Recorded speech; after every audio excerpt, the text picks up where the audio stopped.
Can I make another point politically, Bill, here? I think this is where Democrats need to reassess their views about who's wealthy and all that good stuff. Somebody, I think it was Bill Giroux the other day, tweeted that if you look at the top 59 congressional districts in the country by income, Obama carried 47 of them. These people voted for us. They are our constituents. And yet we have, in the last year and a half, almost consistently picked on them to finance a whole plethora of wonderful ideas. And the second point I would make is, with respect to my friend Tom,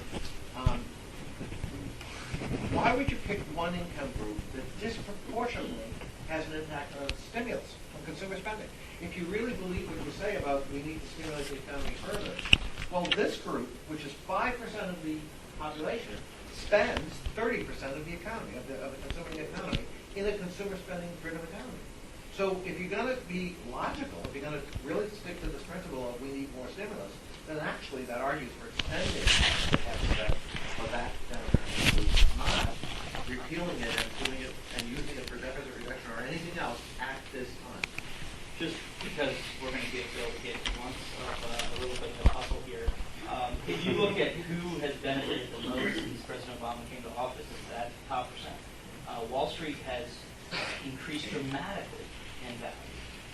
For all the talk about the stimulus, the real money, both in terms of the bailout money and some of the Treasury decisions, has almost all been to try to shore up the top 5% or the top 10% based on sort of an elite consensus on trickle down, that if we just help the rich and the banks enough, it'll trickle down. Now, that's not to say that's not an important part of the solution. It's just to say I think the idea that we have not been trying to make sure that people in those income brackets are doing all right, many of whom get a lot of their income or at least their wealth and over time in the other areas. And I'm not saying stick in terms of these tax cuts. I think the idea of animus or whatever is not constructive. But I think if you look at what the first impulse of Washington was during the bailout, it was not to shore up foreclosures or anything else. It was to shore up the largest banking institutions. And I would argue, frankly, Tom, that this is Democrats not being able to get over their own ideology. I'm not carrying water for George Bush. I think the tax cuts were wrong in the first place, just as I thought going into Iraq was wrong in the first place. But precipitately pulling out, now that we're there, I think would be equally disastrous. I'm arguing that the time is wrong to allow those tax cuts to expire right now. The economic recovery that you care about and I care about is too fragile. And we have to get over our own ideology about what's wrong about those tax cuts. If that's what we're going to talk about, I agree with you. I would never have done that. But we are where we are, and I think there are big consequences economically for allowing that top group to have their tax cuts expire at this time.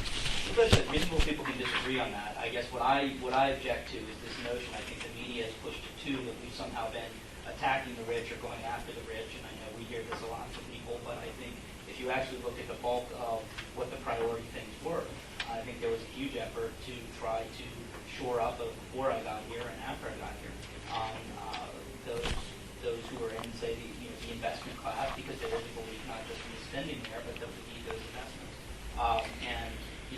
For all of the pitchfork moments like the bonuses, almost none of those things ever actually went through.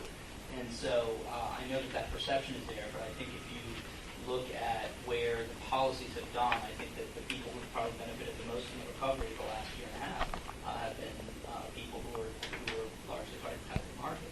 So I think it's also wrong to perpetuate an idea that we've somehow been going after these guys, when it's not clear we have. Well, except that we propose to limit their tax deductions for charitable giving. We propose to limit their deductions for mortgage interest. We wanted to tax the hell out of them to finance health care, which fortunately we got changed in the House bill. But the original proposal was to tax that group of people.